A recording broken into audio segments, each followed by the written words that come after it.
on this ICF forum. Hare Krishna Mataji. Over to you. Hari Bol.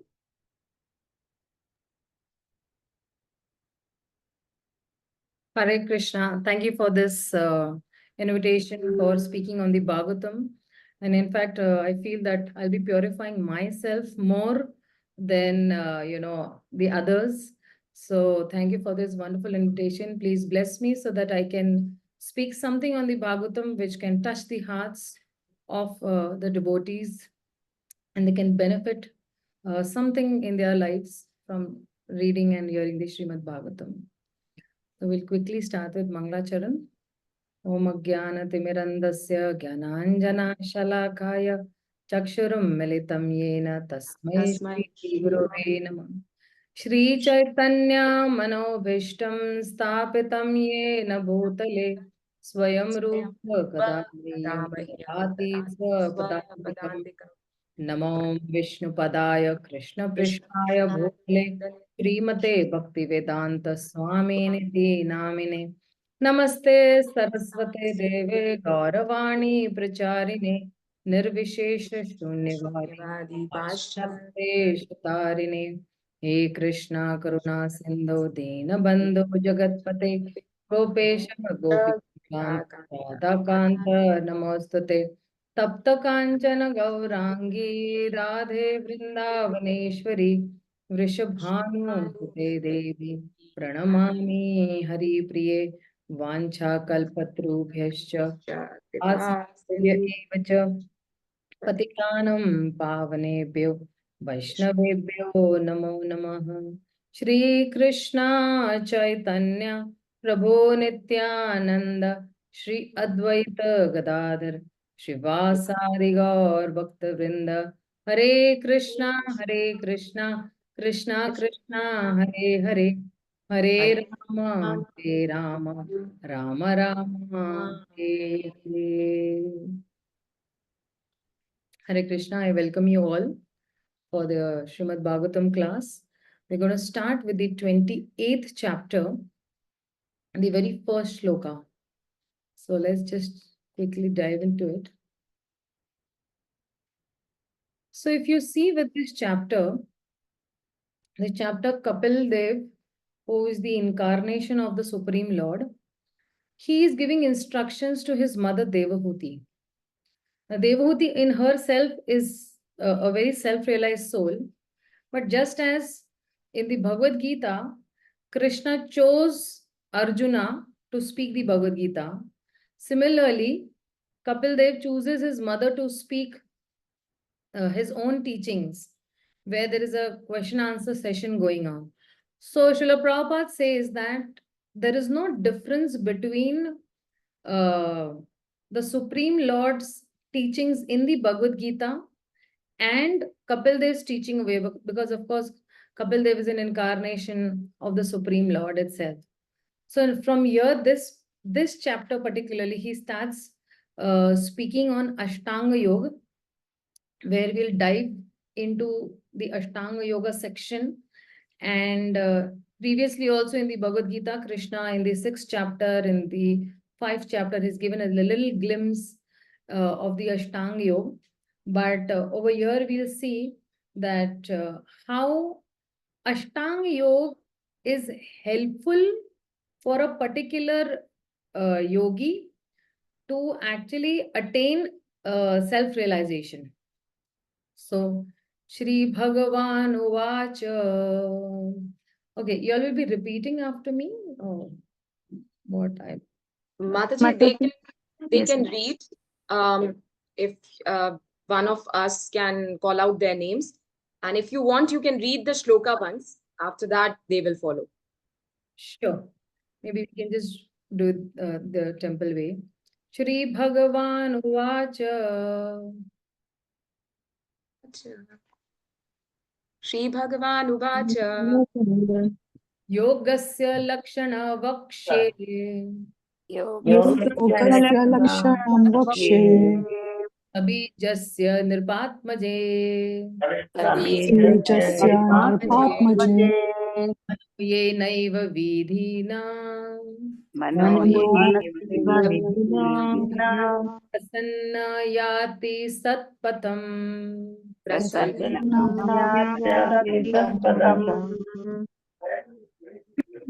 would like to repeat? Mataji. Shri Bhagavanuvacha Yogasya Lakshanam Vakshe Sabijasya Nrupatmaje Mano Yenaiva Vidhina Prasannam Yati Satpatam. Thank you, Mataji. Hare Krishna. Pranams. One more person. Somebody else would like to volunteer? Hare Krishna Mataji, should we read the translation also and purport? Yeah, maybe you could read the translation. Okay, Mataji. Shanti Mataji, you can read the translation, Mataji. Hare Krishna. Hare Krishna. Mataji, you said my name? Yes, Mataji.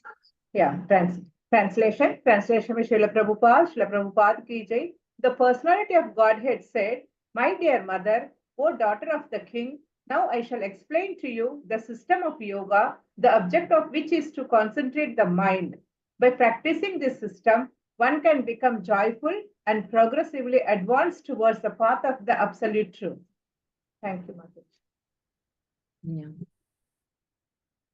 So, thank you so much. So, in this first shloka, if you see that when he says that Yogasya Lakshanam Vakshe, I shall speak about the characteristics of yoga. And Sabijasya means which is dependent on bhakti. And then he says that Yenaiva Vidhina, by following which, with means when you follow some vidhi or some path, Mana Yati Prasannam Sat Pathanam. So when somebody is actually following this path, or when somebody is dependent on this, then he's saying that the mind attains joyful spiritual path. Sat Pathan, Patham. Path means, the path, right? So he attains the spiritual path. So over here, if you see that the Supreme Lord is going to describe to his mother Bhakti Mishra Yoga. And one who follows this Bhakti Mishra Yoga, his mind attains this joyful spiritual path. When you say Sabijasya means it is, it is taking the support like of Ashtanga. Bhakti Yoga is taking the support of, Ashtanga Yoga. So the ultimate goal of yoga is to realize the presence of God within the heart. Now, many of us, have this this question that what exactly is Ashtanga Yoga? So, of course, the 8 mystic perfections of, or the yogic siddhis of Anima, Laghima, So, the perfection for somebody, could be a yogi when he enters into the sun planet simply by using the sun rays of the shine. Then the perfection will be Laghima. And similarly, if a yogi can touch the moon with his finger, then that siddhi is called Prapti or acquisition. Or with his Prapti Siddhi, not only this yogi can touch the planet, but he can extend his hand also anywhere, take it wherever he likes. He may be sitting thousands of miles away from a certain place, and if he likes, he can, even take a fruit from a garden from there. So this is actually Prapti Siddhi. And the Yoga Siddhi is known as Ishta, like one can create or destroy a particular planet simply by, his will. Another perfection is called Vasita, means like he can bring anyone under his control. So there are many other, mystic perfections also, like some, this is called Prakamya or something like magic. This Prakamya is such a this that a person can achieve anything he likes. He can make, water enter into his eye, or he can again come out of within that eye. So there are many others also, like, Kamya Vashishta also, that you can contradict nature also as such. So these all, siddhis are mentioned, of course, in the Nectar of Devotion. But what is Ashtanga Yoga? When Jnana Yoga or a Jnana Yogi, he increases his meditation on the super soul by different, physical processes, and the mind is on the Supreme Lord, then that is called Ashtanga Yoga. And Ashtanga Yoga is a practice where you concentrate the mind. You release your mind from all the other engagements by doing regular meditation, concentration, sitting in one place, blocking all the movements of, the internal circulation of the air. And the Bhagavatam gives this particular definition in the second canto, if you must have read. The 5th chapter gives a proper description of the Ashtanga Yoga. And in that 5th chapter also of the second canto, there is a proper dimension given also. If this Ashtanga Yogi who is focusing on the Paramatma, then he has a choice. Either he goes to the higher planetary systems, or he actually, can migrate from those also higher planetary systems directly to the spiritual world. So this particular Ashtanga Yoga system is actually a materialistic art of controlling the air by transferring it from the stomach to the navel, and from the navel to the heart, from the heart to the, collarbone, and from the collarbone to the eyeballs, and from there it goes to the cerebellum, and then from the cerebellum it goes to the desired planet, whatever he is desiring. Now somebody might ask that, okay, we are doing bhakti yoga, then this Ashtanga Yoga is meant for whom? So Krishna in the Bhagavad-gītā in the 2nd chapter says that this is a process of restriction from sense enjoyment. You have rules and regulation, niyam and asanas and all that, yam and niyamas. And it is like exactly like, he gives an analogy also. He says that it's like restricting a diseased person from certain types of eatables.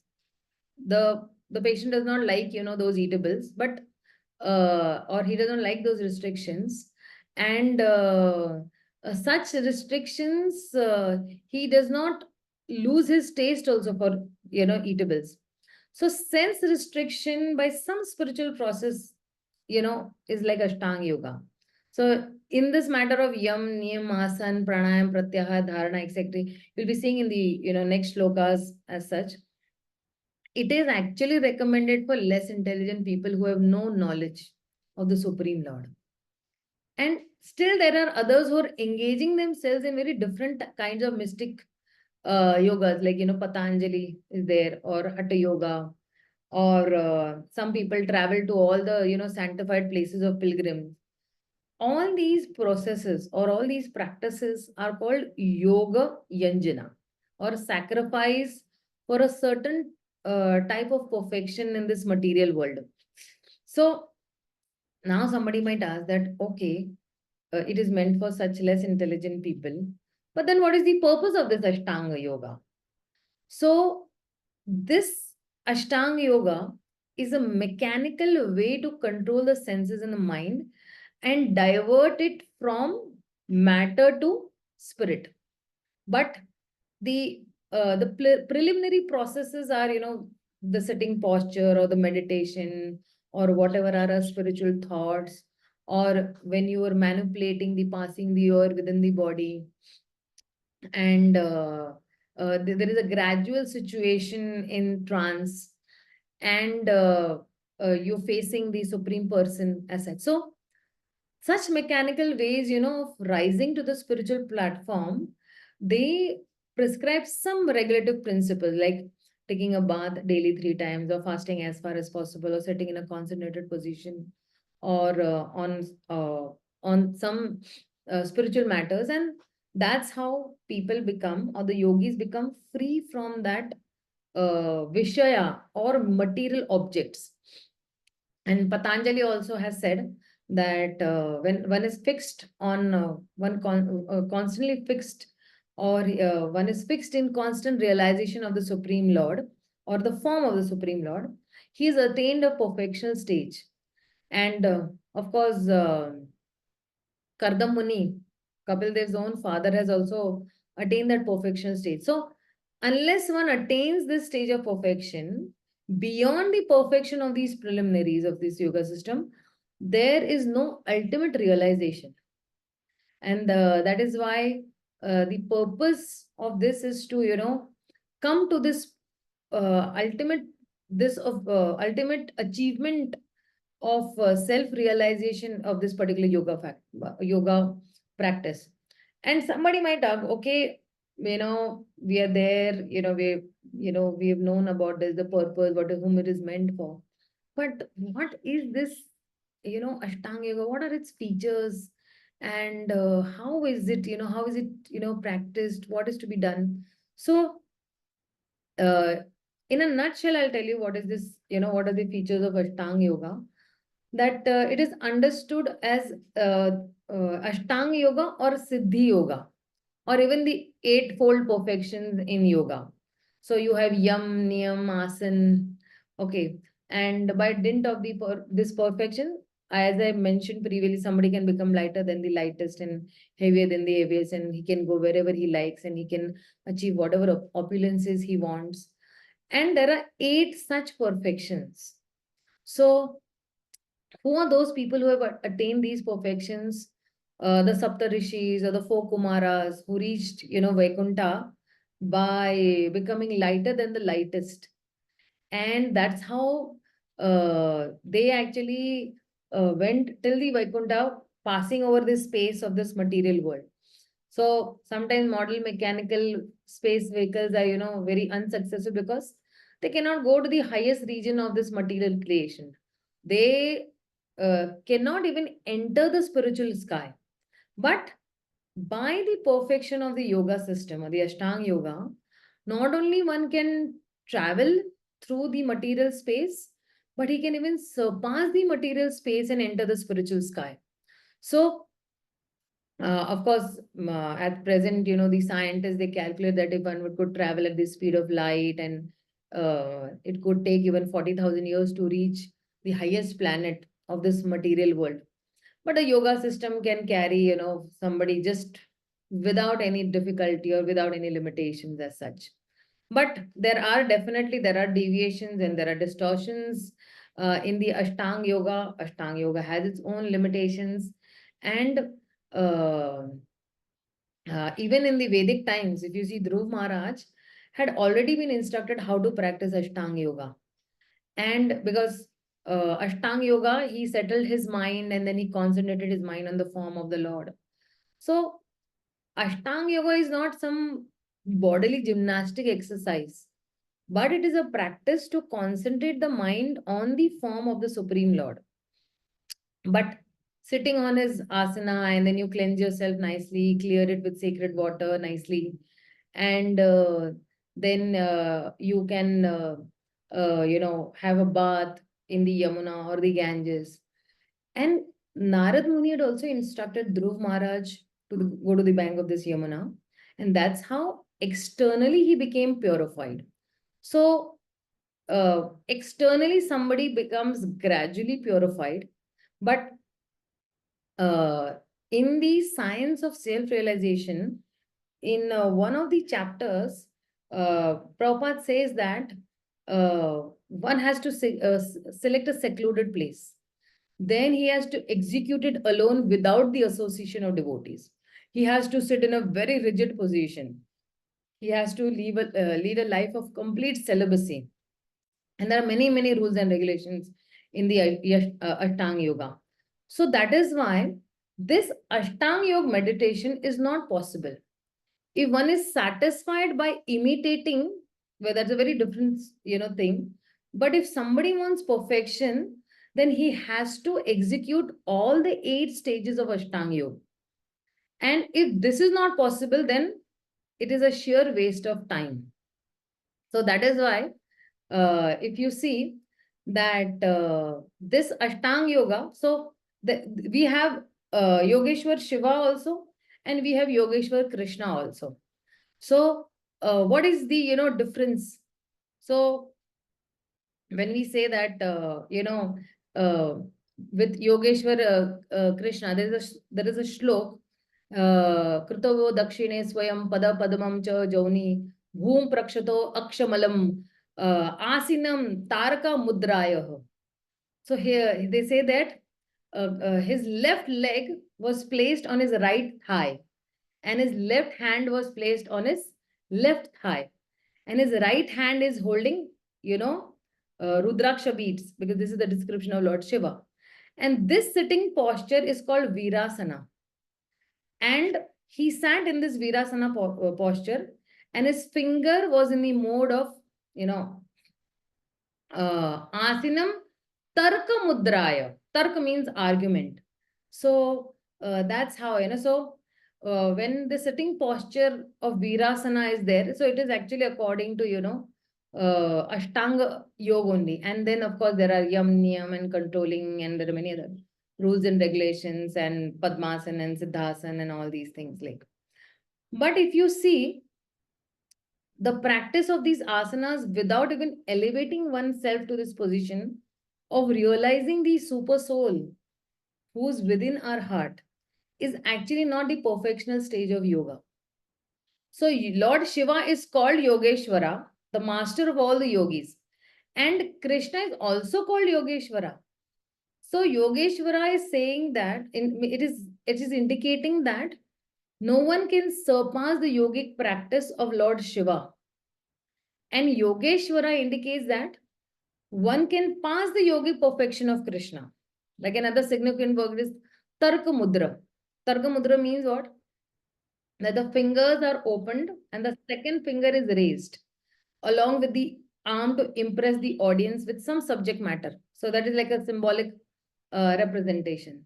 So in a nutshell, this is what now Kapil Muni is going to explain to us about Ashtanga Yoga, which we'll be seeing in the subsequent shlokas. So let's dive into the second shloka. Hare Krishna. Shall I ask Mataji for the devotees to read? Yes, sure. Thank you, Mataji. Sudha Mataji, you can read the shloka. Vrishabhanu Mataji, you can read the translation. Hare Krishna. Hare Krishna Mataji, Dandat Pranam. Swadharmacharanam shaktya vidharmacha nivartanam daiva labdhena santosha atma vicharanarchanam. Thank you.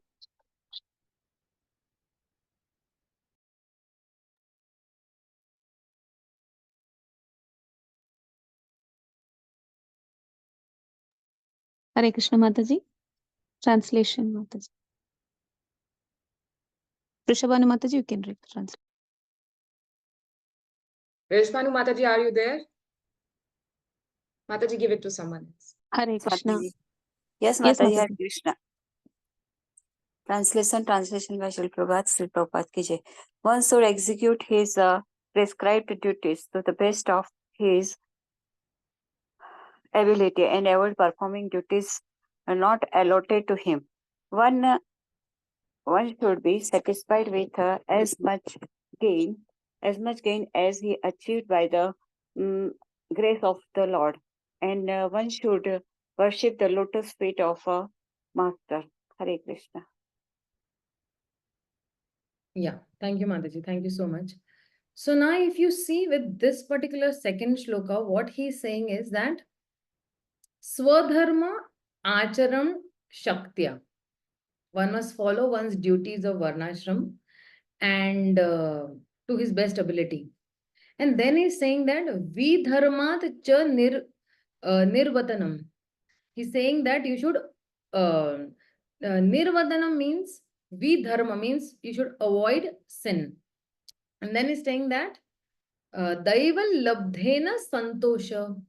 So whatever is coming according to my own accord, I should be satisfied with that. And he's saying atma with charana archanam. He's saying that one should worship the Supreme Lord's feet, and he should do archanam, or that is deity worship. This is what he's saying. So from this particular second shloka onward, the yam and niyam are going to start. Our Ashtanga yoga is there. First is yam, and then second is niyam. So the key words would be over here: swadharma, archanam, or shaktya, or vidharma cha nirvitam, or daivat labdhena santosha, atmavit charanam. And these, if you see, when over here, Kapil Dev is saying about swadharma. Swadharma means what? Prabhupada says in his lecture that swadharma means that one may be in the goodness, one may be in the passion, one may be in the ignorance, and one may be like a mixture also.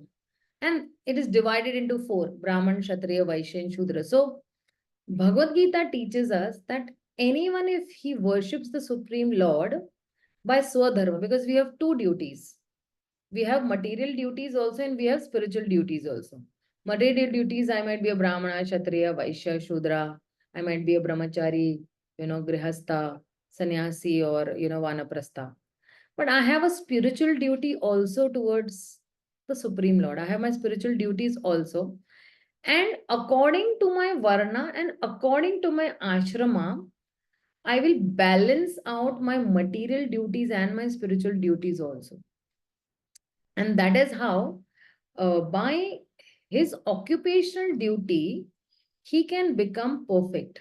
Like, for example, in the Bhagavad-gītā, Arjuna, he was a military man, he was a Kshatriya. And his swadharma is to fight. So, that fighting capacity that Arjuna has as a Kshatriya, he can engage himself in the service of Krishna. And that is how he can become a devotee of Krishna. Of course, he's a devotee of Krishna, but Krishna over there says that you can become a devotee. So that is why Krishna certified him as Bhakto Asi. What did he do? He did not chant the Hare Krishna mantra. Of course, he was chanting Hare Krishna mantra constantly because he's thinking about Krishna, but he had no other business than to think of Krishna. But by formality, he did not become a Vaishnava or chanting, but he was always thinking of Krishna. And therefore, he is certified as the foremost yogi. That is why he says, Yogi Nam Api Sarvesham. So, what is the trick? The trick is, how shall I always think of Krishna even when I'm engaged in my occupational duty? And that will make me perfect. So, Prabhupada says that the real swadharma is to be attached to Krishna. Because we are part and parcel of Krishna.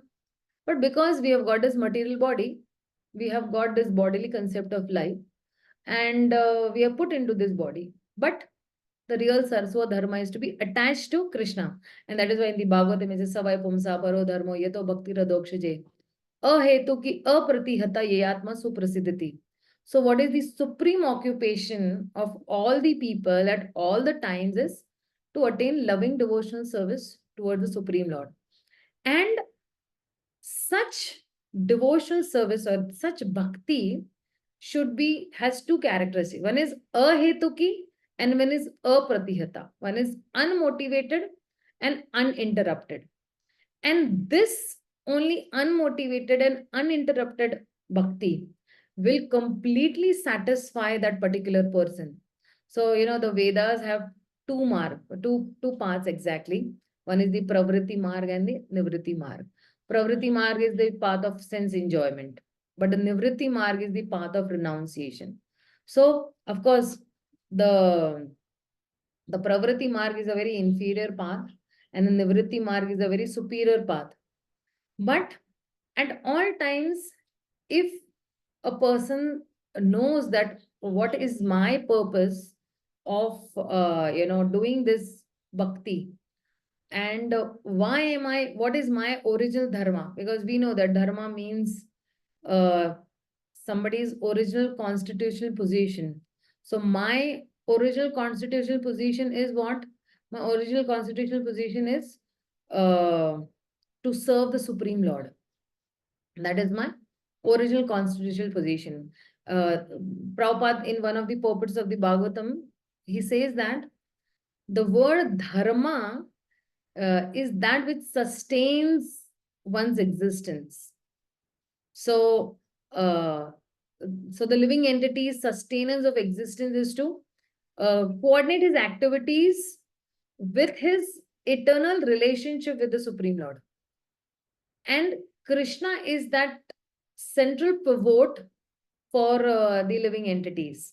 Why? Because of course he's all attractive and he's eternal, and every living being, has his eternal form in the spiritual existence. And Krishna is that eternal attraction for, for all of the living beings that are there. So why?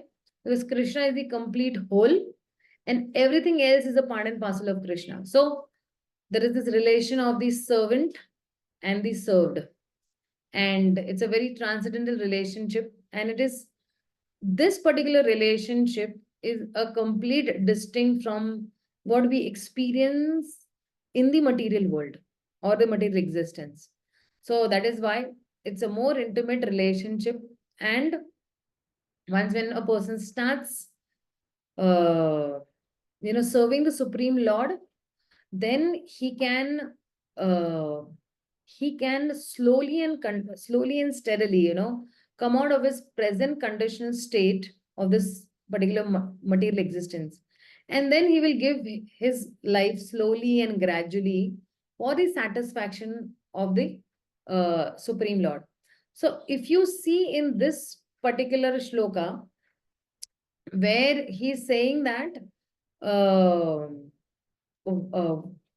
one should be doing his varnashrama dharma. He should avoid sins. He should be satisfied with what it comes, which means what? That daiva labdhena santosha. So he should have santosh, means he should have satisfaction. Means what? He should not do atya ahara. Where in the nectar of devotion also atyahara prayasascha. Collecting and eating more than necessary also, is called prayas or unnecessary endeavor that we call. So by the Supreme Lord's arrangement, anyone in the any part of the world, he can very live peacefully. Where Prabhupada says that you have one land and, and a cow to milk. There is no need for anybody to move at any other place for his livelihood. And he can produce sufficient amount of food grains in his local area only, and he can solve all his economic problems. But Prabhupada says that human beings have been given a higher intelligence for cultivation of Krishna consciousness or understanding his relationship with Krishna, which is actually the ultimate goal of life. But what people are doing is that they are not satisfied and they're utilizing their intelligence to get more than necessary, and he's simply eating to satisfy his tongue. Now you see people, binge, and when they're in stress, they eat a lot. So that all is, not recommended over here, because Prabhupada says that in human society, by the Supreme Lord's arrangement, there is sufficient scope for this production of milk and grains all around the world. And instead of misusing this intelligence to produce something which is not necessary and which is unwanted, we better actually focus on developing our relationship with Krishna. Because Prabhupada says that human life is meant for God realization. And because of this only reason, the human beings have been given a higher intelligence for this purpose. And those who believe that, okay, yes, this is higher intelligence, it is meant for higher state, then they will follow these Vedic scriptures. Otherwise, a particular person, he will engage in something, different without taking any higher instructions from higher authorities, and he will not live a meaningful life. But if he takes instructions from the higher authorities, he can actually become very much well situated in perfect knowledge and give real meaning to life. Where in the Bhagavatam, Sutta Goswami is actually telling the proper what is human dharma. He says that dharma hi apavargasya nartho arthyo kalpate narthasya dharma kantasya kamo labha hi smritaha. So he's saying that whatever our occupational duties are there, they are meant for only ultimate liberation. And that is why any occupational duty should never be performed for any material gain. And uh, uh, and one who is engaged in that particular service, then he should never use that material gain. If he's gained some money, then he should not use that money for sense gratification. He should use that money in the service of the Lord. So that is why when he's saying that dharma hi apavargasya, this religion is meant for attaining emancipation. It is not meant for getting some bread and butter. But sometimes in the human society is manufacturing some so-called religion, which is saying that okay, material advancement is only the highest, and that is only the real dharma. But if we see that this particular so-called idea is far away from this purpose of true dharma, because religion is entailing the understanding the laws of God. Because when we act according to the laws of God, or when we act according to the Supreme Lord's orders, then slowly and steadily we will come out of this material entanglement, and we'll move towards the true purpose of religion. But nowadays they manufacture their own religion, and people accept religion for material prosperity only. So they're saying we want more money, more money. That is called atya ahar, or excessive desire for wealth, prosperity. But true religion is instructing that how should we be satisfied with the bare necessities of life while we are cultivating Krishna consciousness. So see, and Prabhupada says jivasya tattva jigyasa, the real purpose of life is to inquire about the absolute truth. And if our endeavor or our prayas is not actually to inquire about the absolute truth, then we will simply increase our endeavor to satisfy our artificial needs. And that is why we spiritual seekers or we spiritual aspirants should not over endeavor for material prosperity or economic development or dharma, artha, kama, moksha, in any of this. So Prabhupada says that the reason for this prayas is actually prajalpa also, unnecessary talking. When we mix, with new friends, immediately there is some unnecessary talking. Prabhupada says that it's just like croaking of the toads. And if we want to speak, we can speak only about, Krishna consciousness. So prajalpa means anything that is not related to Krishna consciousness or serving Krishna. Like, for example, the gopis, what they used to do is, because of course there is Ashta Praharya Leela in this spiritual world. Okay. So from one Leela to the other Leela, they have to constantly keep serving. So in the morning, when it's dawn, so all the parrots of Vraja will go around and inspect that particular area in Vraja. That is this place conducive for Radha Krishna's pastimes to happen. It may be, Jhulan pastime, or it may be the boat pastime, or it may be, just, sitting under the tree.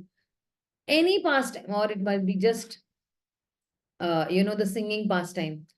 But these particular pastimes which are there, the parrots will go and, isko Hindi mein kehte moina karke, they'll inspect that particular place, and they'll come back and they will inform Yoga Maya of Vrinda Devi, right? Who's an expansion of Srimati Radharani itself.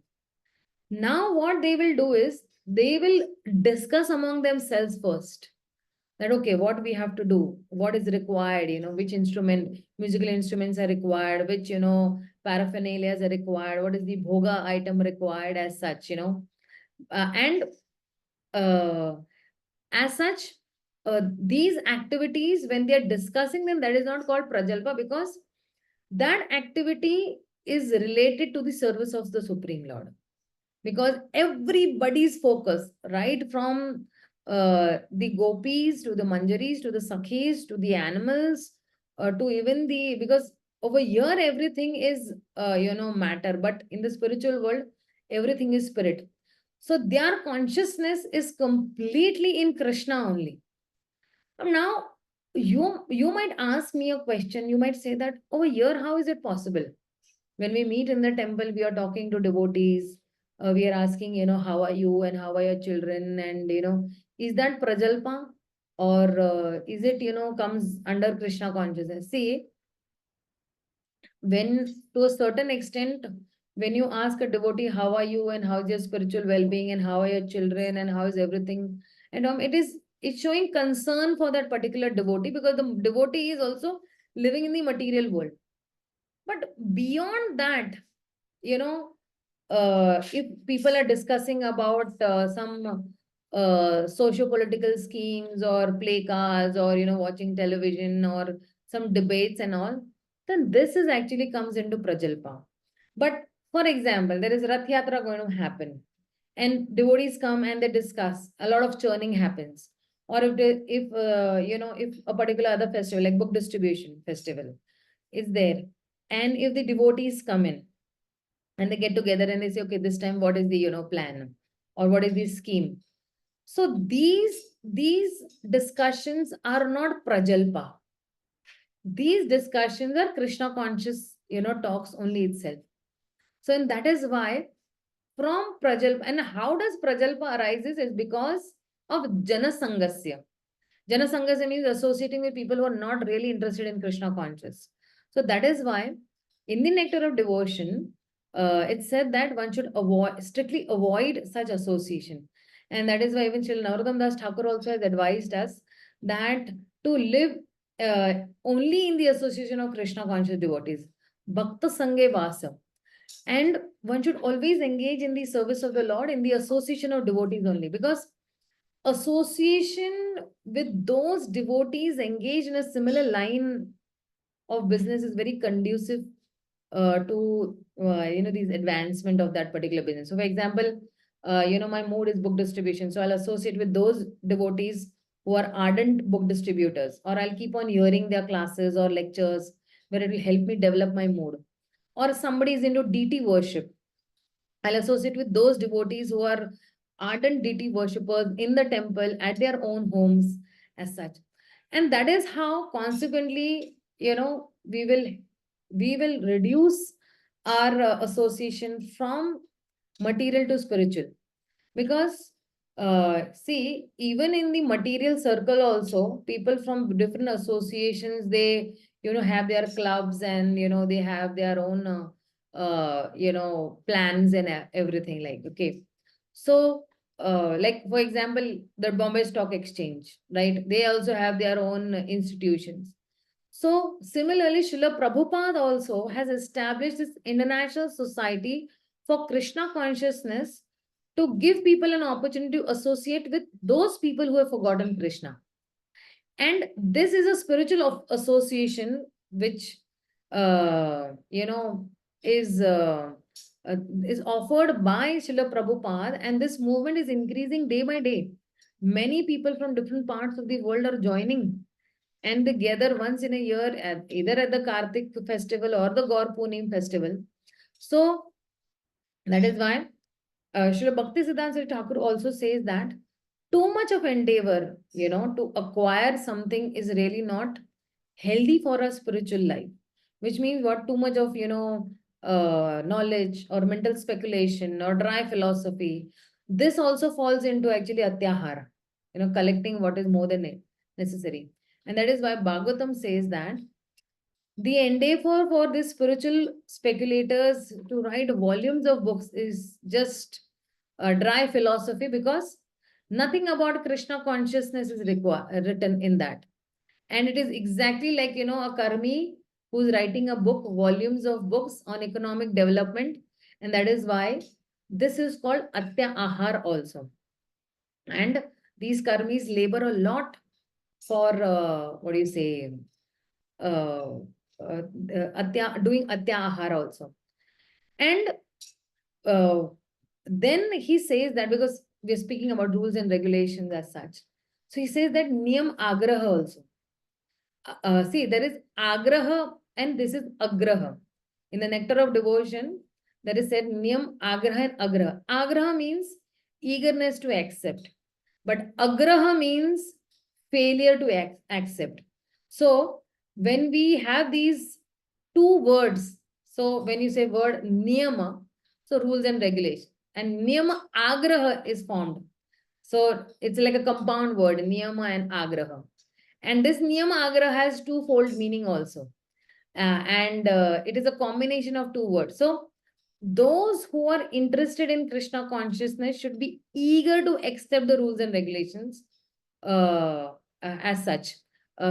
Should not be eager to accept rules and regulations for economic development, but they should accept the scriptural rules and regulations for advancing Krishna consciousness, and they should strictly follow also those regulative principles. Like we have 4 regulative principles given by Srila Prabhupada: illicit sex and no meat eating and gambling and intoxication. So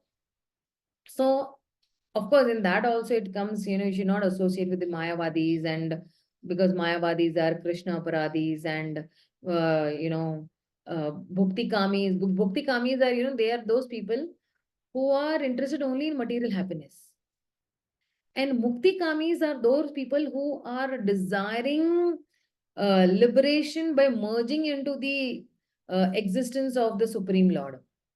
Then there are Siddhi Kamis also. They want perfection of mystic yogas. So these all, Mayavadis, Bhukti Kamis, Mukti Kamis, Siddhi Kamis, they all are, into one category of Atyaharas. And then that is why we should not associate with such people. And Jana Sangasya Lolyacha, there is greed. There is so much of greed for whimsical material prosperity. And they just want to have material benefits as such, but they forget, spiritual advancement. And that is why Śrīla Rupa Goswami has, advised us that we should not collect more than necessary. And even in the Ishopanishad, it is said that how can an ideal society be formed? Isavasa idam sarvam yat kinjana jagat tyam jagat tena taktena bhunjita ma grida kasya swavidhanam. So one should accept only those things which are necessary for himself, which are put aside like his quota, and other things he should not accept, because those things belong to the Supreme Lord. That is, we're not to collect too much, and because collecting too much also, will create enmity between, people, or, the other, other relatives as such. But there are 6 favorable things and 6 unfavorable things. So if I'm not Atyahara Prayasischa agar nahi karna hai, if I don't have to do this, then what do I do? Then the opposite is, then he's saying that the 6 Preeti Lakshanams I develop, right? The 6 loving exchanges that are there, right? That what are those 6 loving exchanges? Dadati Pratigrihnati. Thank you so much. Yeah. Dadati Pratigrihnati Guhyam Akhyate Prichati Bhungte Bhojayate. So Dadati Prati, these 6 loving exchanges, I will actually develop in the association of devotees, which will help me advance in my spiritual life completely. And when we see, when we follow these 6 loving exchanges, these will actually in itself remove all the hindrances of our spiritual life. Because 6, there are some do's also and some don'ts also. So in the do's, actually, these 6 loving exchanges come: Utsaha, Nishchay, Dhairya, enthusiasm, patience, determination. These are the do's which will help us to advance in our Krishna conscious life, other than, doing, prajalpa or, atyahar or all these other, non required things in spirituality. So I think we'll go to the next shloka. Anasuya Mataji. I just share the screen. Okay. Anasuya Mataji, you can read the shloka. And Anita Mataji, you can read the translation. Hare Krishna Mataji, pranams. Gramya dharma nirvittischa moksha dharma ratistatha mitamedhyadanam shashvat vivikta shema sevanam. Thank you, Mataji. Hare Krishna. Translation? Mataji, Karpagavalli Mataji has done. Krishna. Yes, Mataji, you can read, Mataji. I'll give the chance later. Okay. Translation by Śrīla Prabhupada. Jai Śrīla Prabhupada. One should cease performing conventional religious practices and should be attracted to those which lead to salvation. One should eat very frugally and should always remain secluded so that he can achieve the highest perfection of life. Yeah, thank you so much. Thank you very much. So see, over here where he's saying that Gramya dharma nivrittascha, one should avoid those duties which are leading us to material attachment. And moksha dharma ratistatha, rati means attachment or absorption. So he can be absorbed in those which is leading to moksha, that is liberation. And then what should he do? Mita medhya adanam. He should eat pure food which is in moderate qualities. Like we discussed even previously, not binging as such. And he's saying Shashvat Vivikta Kshema Sevanam, and living always in a secluded place and in a peaceful place. So now this also text again is coming under Yam and Niyam also, where it is Gramya Dharma Nivritta, Moksha Dharma Rati, Mita Medhya Adanam, Shashvat Vivikta Kshema Sevanam. So one should avoid those duties which are there, because see, even in the Bhagavatam, the Bhagavad-gītā, where in the 17th chapter, 8th shloka, Krishna says that Ayu Sattva Bala Rogaha Sukha Priti Vivardhanaha Rasaya Snigdha Sthira Hridaya Adara Satvika Priyaha. So this is actually food in the mode of goodness. They increase the duration of life and it increases the strength and health and happiness and satisfaction. And such foods are juicy, they are pleasing to the heart, they are wholesome, they are fatty. So food in the mode of goodness, Krishna is saying. He's saying what? He's saying Ayu Sattva Bala Rogaya Sukha Priti Vivardhanaha. So what the food is in mode of goodness, and Vivardha is to increase. It increases what? It increases the Ayu, Sattva, Bala, Arogya. And so what is our duty? Our duty is that we have to take care of this particular body, because it is the tool for dharma. Maintaining a body is also actually our duty. So there is a say that, when you eat 1/4 of what that maintains you and 3/4 of what maintains your doctor.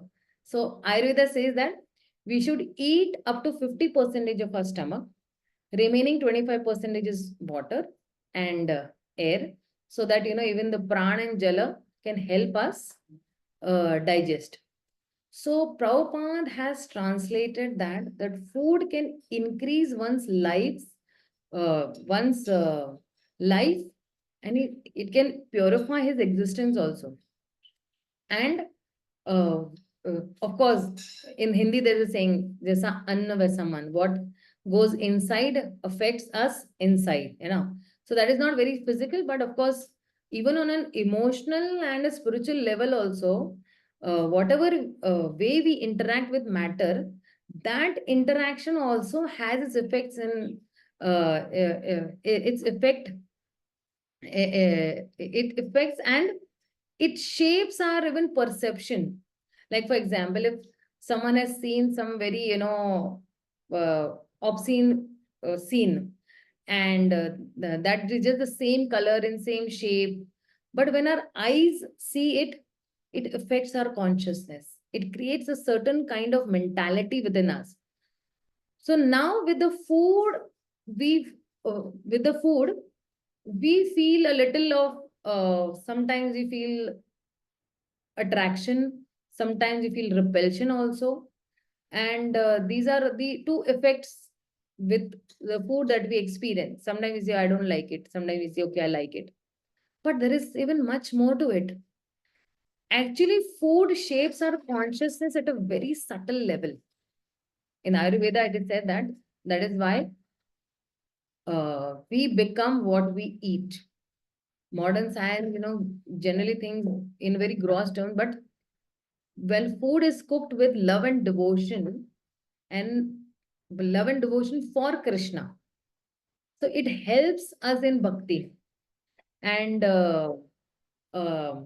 if we eat food cooked by a karmi, then the mind becomes very wicked. Means it starts thinking about self-centeredness, desires, and it thinks about only his own well-being. He cannot think about the others, and that is why it is said that dushta mana haile nahi Krishnera smarana.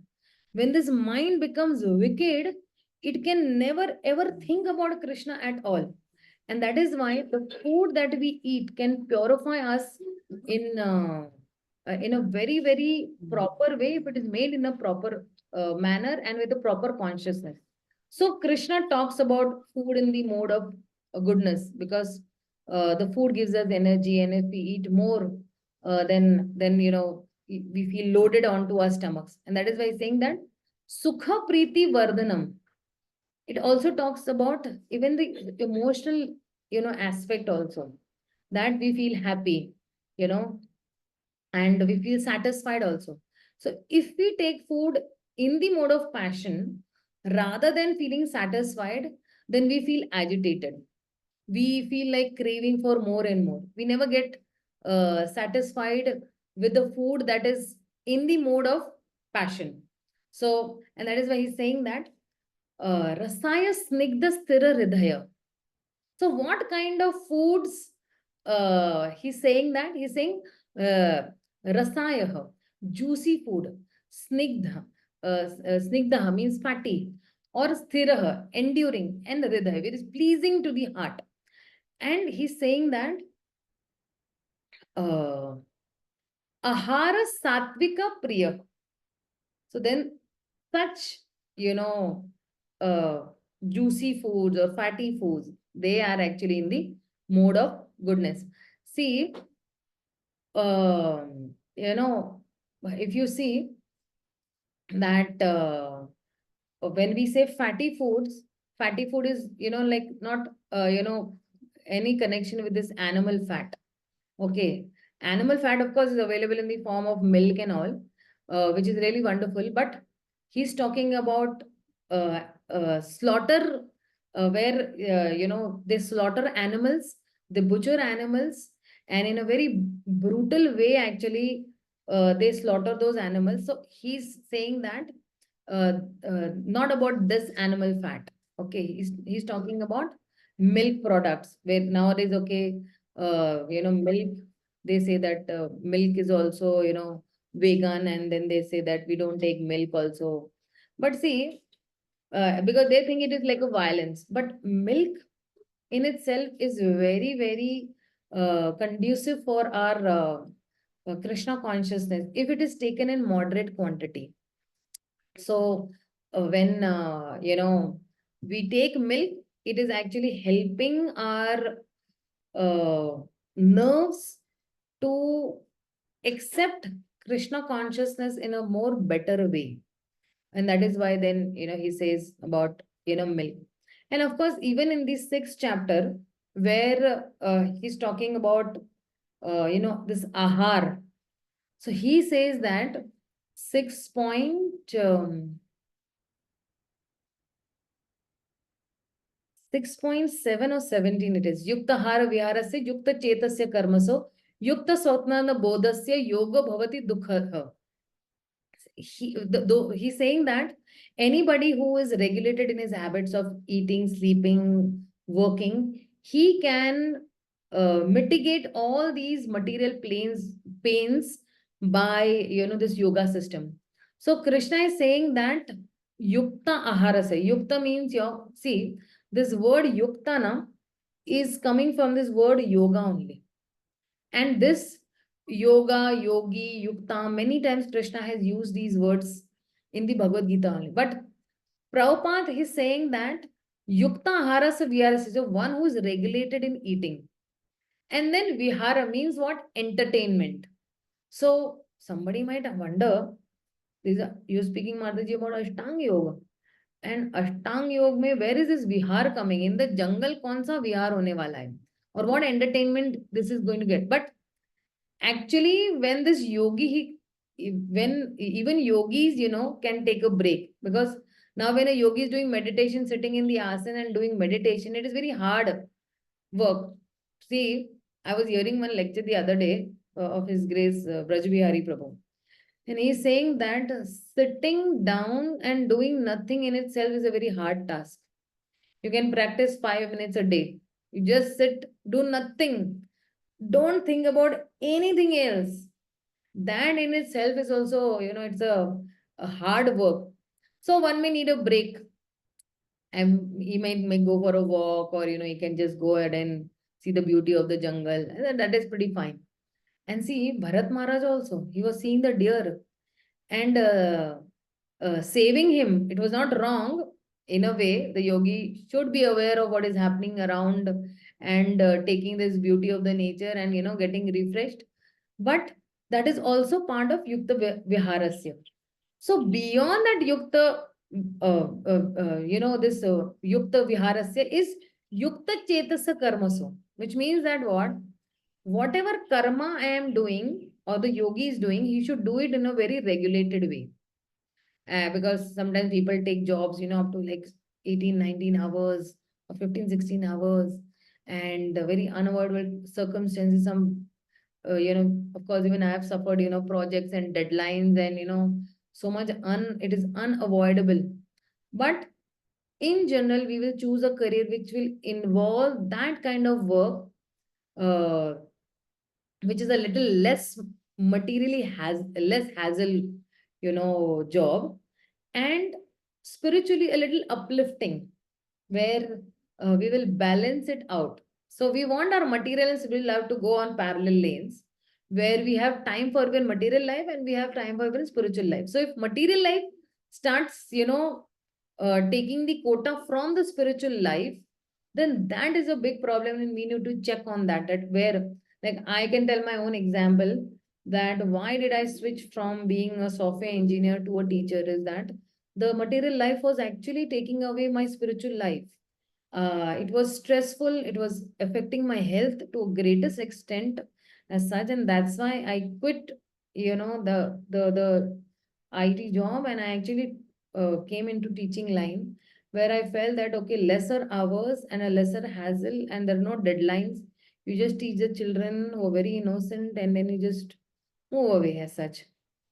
And post that also, another upgradation that I did is I left my teaching job also, and I just take home tuitions maybe just 3 hours a day, and that's enough for my sustenance. So, but I specifically remember that when I was very frustrated and too much of stress with my IT job, I had gone to my spiritual master and I told him that this is what is happening with me, and it is taking away my spiritual life. I'm not able to do any preaching as such. Maybe I'm just able to chant my rounds and just read a couple of shlokas from the Bhagavad-gītā or the Bhagavatam, but I'm not able to do anything beyond that, because sometimes so much of pressure you have, deadlines you have. So he suggested me take a job which is less hassle free. I said, then which could be the one? What do you think, according to my psychophysical nature, would be better for me? He says, get into teaching line. And that's how I got into actually teaching line. And He says, you're already doing it. You're already teaching Bhagavad-gītā to the children. You're already teaching Bhagavad-gītā to the girls. You just have to teach something material to the other children. So you're completely into that particular line. And that's how, so this is what he's saying, that material life starts taking this quota of the spiritual life, and then we may have to reshuffle our career plans and choose work that will have, some intelligence. That is, he's saying that yukta chetasa karmaso. So it is not detrimental to our spiritual life, but it should, we should be able to balance out it. And then he's saying that yukta swapnasya bodhasya. So even regulated in sleeping also. Some people will sleep for 10 hours and, keep on sleeping, but regulated sleeping also. So when one is regulated in this way, this practice of this yoga, then that is why yogo bhavati dukkha. So dukkha means what? Ha is actually destruction. And hanti is, destruction of this misery. So regulation of material activities are required. Otherwise, this practice of yoga is not very focused. And if this happens, it will not lead to, fruitful results. Then liberation from miseries does not come out. We'll keep on having miseries and all. Sometimes, there are disturbances, like somehow we are finishing our chanting, but if, that's not done in a daily way, then that is not even sustainable way of practice. Then we will not make spiritual advancement also in any way. Some advancement will be there, but serious advancement will not really happen. That is why he's saying that yogo bhavati dukkha. So for yoga, which will lead to fruit, the regulation with that matter is actually required. So that is why, because see, the soul is actually surrounded by matter. And we are trying to connect that soul to Krishna with the spiritual realm.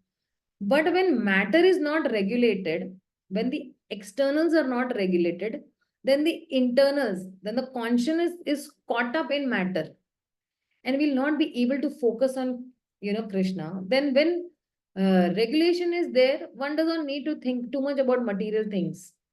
This is the time I will sleep, and this is the time I'll wake up, and this so many hours I will, sleep. This is my regulated things, And His Grace Vaisheshika Prabhu says that same place and same time. This is the secret to his success. If you see, he wakes up at around like 2 o'clock. 2 to 4, he'll do his reading. And 4 to 6, he will actually do Mangla Arati, and chanting is around till 6:37. 7 to 8, he will, go for a walk. And while going for a walk, he's going to hear Srila Prabhupada's lecture also. So all the aspects of bhakti from 2 o'clock to 8 o'clock are completely, taken care of. Shravanam, Kirtanam, Nidadhyasanam, everything is taken care of. And that is why he says that regulated life is more important. Same place and same time. Same place means also what? Same place you are chanting. Same place you are studying. Your place, he calls it as a sacred place. I'm sure many of you all must have heard him. And he says that you should have your sacred place in your own house. That sacred place will be your space over there where you don't have too many distractions as such. So these regulated, when we are regulating these things, okay, occasionally we are too tired or we may rest a little more, but in general, if we are regulated, our energy is free from doing many other things. Time expands in a way when things are regulated. Sometimes when people are not regulated in sleeping, there is a conflict to sleep more and get up. It takes like 1 hour and 1.5 hours also. So many times people just put off their alarms, they go to sleep again. So there are people who use all different kinds of alarm also, but sometimes somehow trying to wake up, their alarm will keep on ringing, and it will fall into pieces also. But they will not be able to wake up because there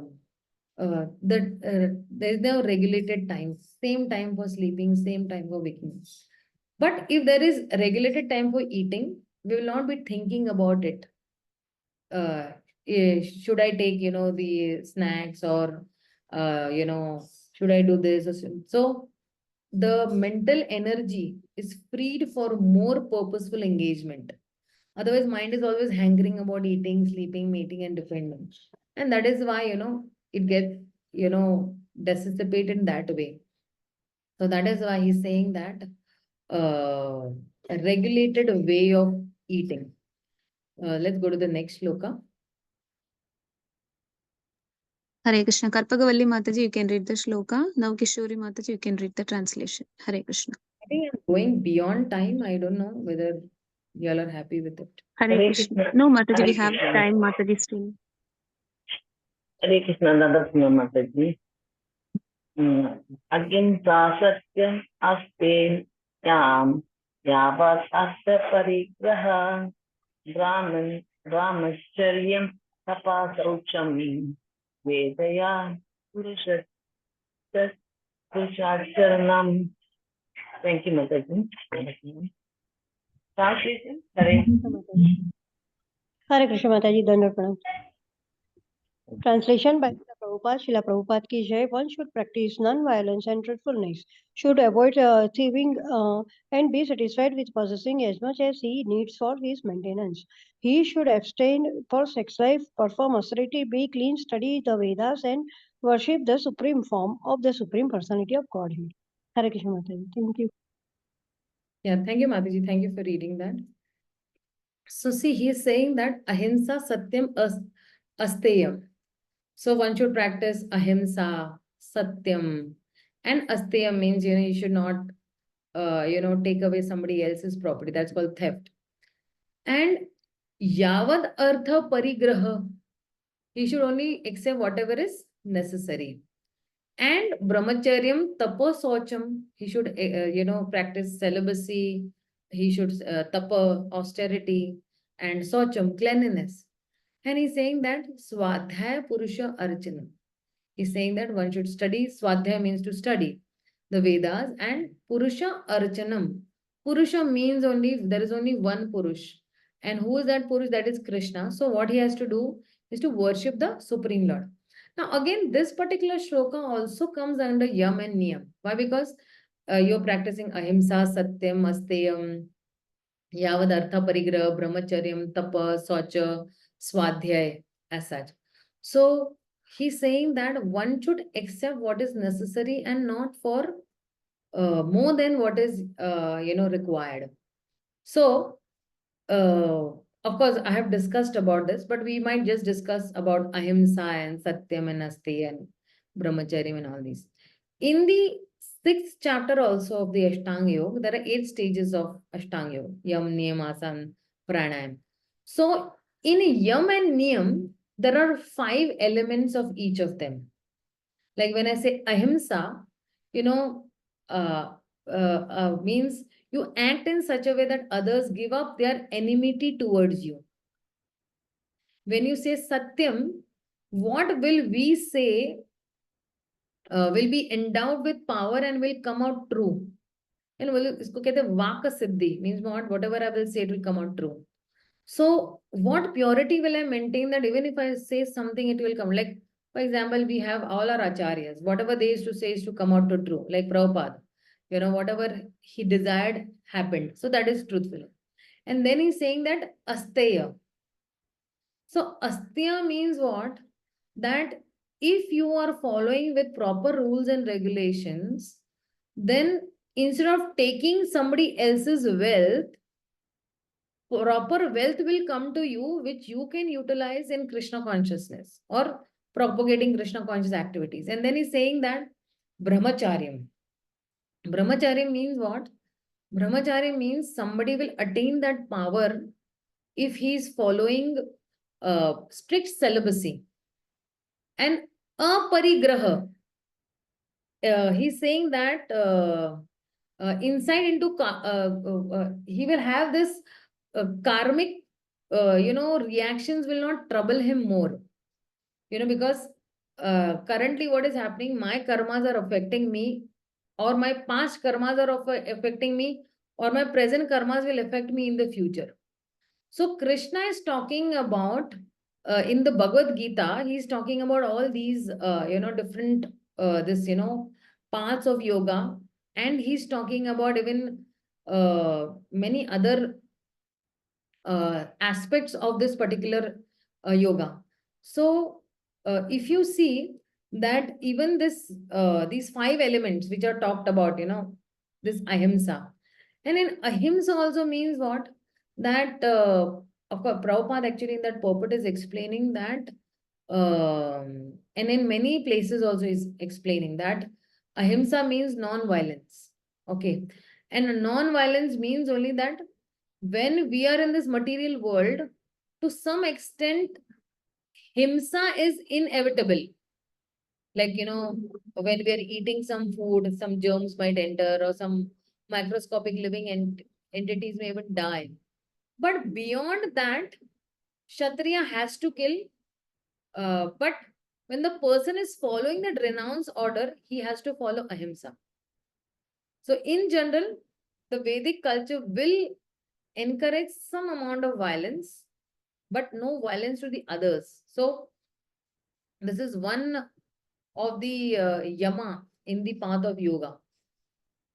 Now, Patanjali also describes each of these yamas, and the result of following these yamas is that others will give up their enmity towards you. You behave in such a way. So when people will feel threat and will feel that,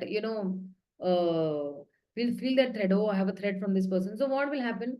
That they will commit some violence, and then they'll become more violent towards us. So if they see that we are not going to be violent, then in many ways their violence will decrease and it will go away also. So this practice of ahimsa leads other living entities to give up their enmity. Just give me a minute.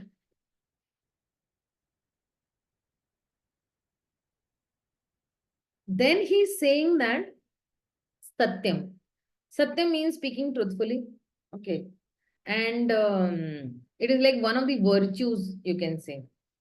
And it is an important, even modern principle also. But people who are habitually speaking lies, to get their ways, they observe, they want to, speak lies because they have some ulterior motive, or they want to show themselves greater than the others. And that is why they might speak lie of the other person also. So when people who speak lies, they get their ways, observe that their way is obstructed by lack of trust, which others have. So when people speak lies, others will find out he's speaking lies. So then that person does not become trustworthy. We can, they're saying that we can fool some people some of the time, and some people all the time, but we can't fool people all the people at all the times. So people will eventually find out that even if they don't exactly catch us, they realize that this person, he's playing around the truth. So that is why Satya is like a virtue, even in mundane morality also. So in yogic morality, it is very important. And even Patanjali says that when we speak the truth, what is that result? That whatever we will speak will be endowed with power and it will come true. Satyavrata, Satya Sankalpa, Satya Vaka, all these are used to glorify those who are connected with the truth. Satya Sankalpa is referring to those whose desires come out to be true. And Satya Vaka means what? Or Vaka Siddhi means what?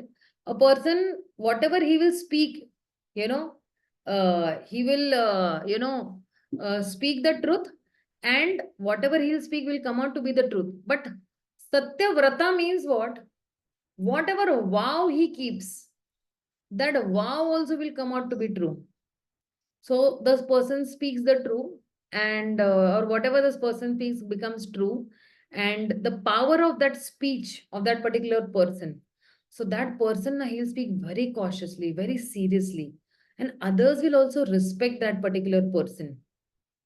And it is not that, okay, we want respect for ourselves, but we are representing the Supreme Lord, who is the ultimate truth. And that is why we need to speak truthfully, right? Now, if you see with Prabhupada, one of the examples I could really cite is that Prabhupada has desired that, whenever there was an external attack on ISKCON, he used to tell his devotees, or he used to tell his disciples that you just give me 1 minute, okay?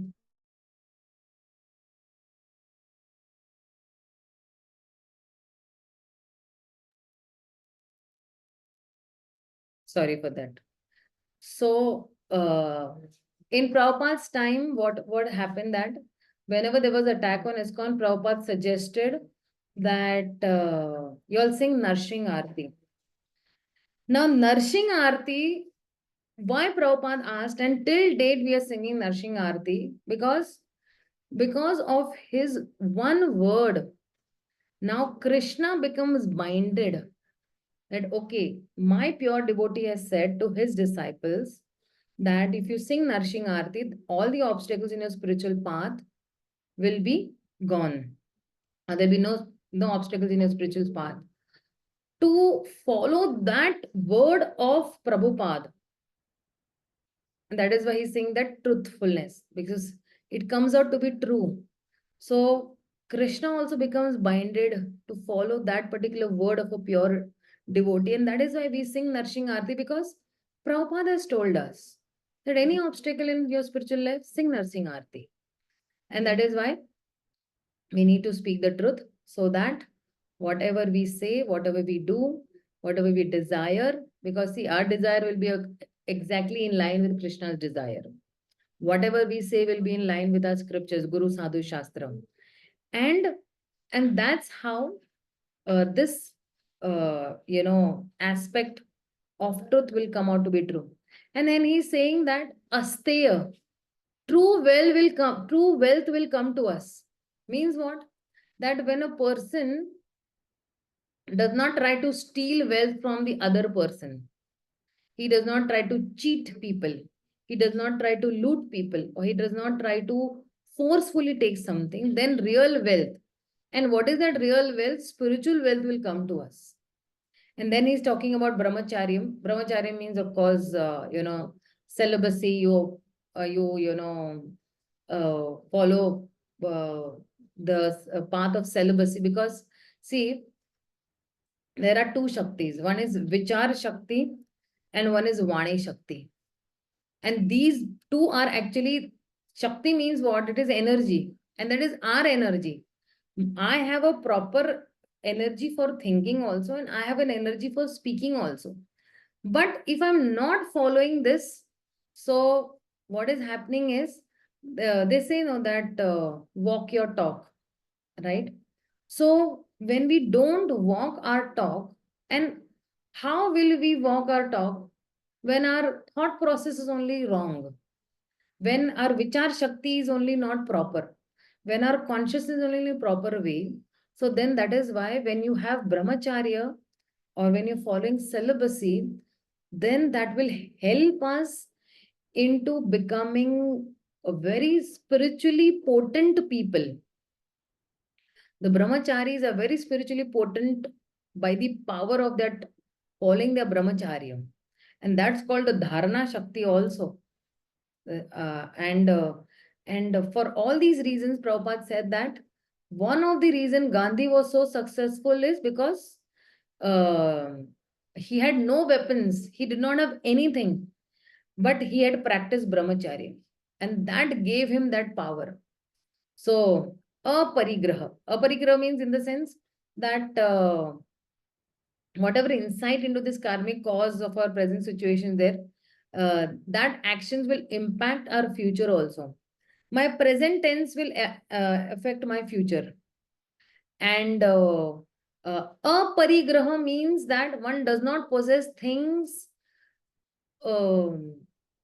unnecessarily. One does not have, some, acquiring mentality or possessing mentality. So that's how, he does not become a very possessive person. I want this, I want this, I want this, I want this. Not that way. So these are the 5 aspects of yama. Then there are 5 aspects of even niyama also. Like he should be clean, saucha, santosha, tapa, swadhyay, ishwar paridhana. Saucha means detachment from all, selfish mentality or materialistic bonding or, or bodily conscious. Santosha means, the highest happiness, that you're very satisfied. And tapa means it is removing all the impurities. And it is making a body perfect. It makes the body and senses perfect for practicing Krishna consciousness. And swadhyay means what we are doing now. We are actually connecting with the God on a nityam bhagavata sevaya, on a daily basis. And ishwara paridhana means perfect samadhi. Of course, now all these again, to explain and all will be more detailed, and the class will really extend as such, because every aspect has so much of detailed in this Ashtanga Yoga. In fact, there are even 5 stages in mind control also. The Mudha, the Kshipta, the Vishikta, or the Ekagrata, the Nirodha. The Mudha means what? Somebody is, deluded in sleep and he's lazy. Or Kshipta means he's very much agitated or in stress. Or Vishikta means he's distracted, Or Ekagrata means what? He's completely concentrated. He's a very serious student, like that. And Nirodha means that he's completely absorbed in Samadhi or in the love of Godhead, that way. So, of course, maybe some other time I can discuss all these, yam, niyam, and asan. But maybe I would like to halt over here. And I'm sorry, we couldn't take the 5th shloka. 5th shloka, maybe somebody else can, continue with the 5th shloka. If anybody has any questions, queries, doubts, we can just... Hari Hari Bol. Thank you, Mataji. Crystal clear explanations. People liked it, and people are saying that please share the recording in the group because they want to hear once again. And I know, Mataji, because there is too much in these 5 shlokas for you to explain, but then also you have done a justice. So thank you so much. Now, because it's already 11, we can only take one question of Suma Mataji. Yeah, Suma Mataji, please go ahead. Hare Krishna. Thank you so much, Mataji. Mataji, pranams, Mataji. It was an excellent class, Mataji. Though I could understand very little. Hare Krishna. Mataji, this is for the bhakti yogis or the practicing devotees, Mataji. In today's class, what we read, or for the Ashtanga yogis, it is like... This is for the Ashtanga yogis also. But how can bhakti yogis follow this? Yes, externally, if you are regulated, then internally you can make Krishna your home. Right now, what is happening with us is that we are not making Krishna our inner home. So to make Krishna my inner home, all these externals are required. So my inner soul will be very peaceful. My inner mind will be very peaceful. And if my mind is peaceful, then I can very perfectly connect with Krishna. I can understand his instructions, what he is desiring from me. I can understand the instructions of my spiritual master. I can understand his mood. I can understand his mission also. But if the externals are only, not in its proper place, then internals will be affected, right? Sometimes the external atmosphere affects the internal body also. Too much of heat, a person falls ill, or too much of cold, it's numbness, falls sick also. That is why we need to follow all these yam, niyam, asanas and all, controlling the mind and all. From a Krishna conscious point of view, we take it. Because in bhakti, to control the mind is very important. And Ashtanga Yoga is helping a person to control his mind from the externals to the internals. And bahar se hum log, we are going from outside to inside, we are going, which is helping us focus. See, only if I would have said you that, okay, Suma Mataji, from today onwards, please focus your mind on Krishna only. Nothing doing anything else, doing nothing. But you just focus your mind on. Would it be really, possible as such?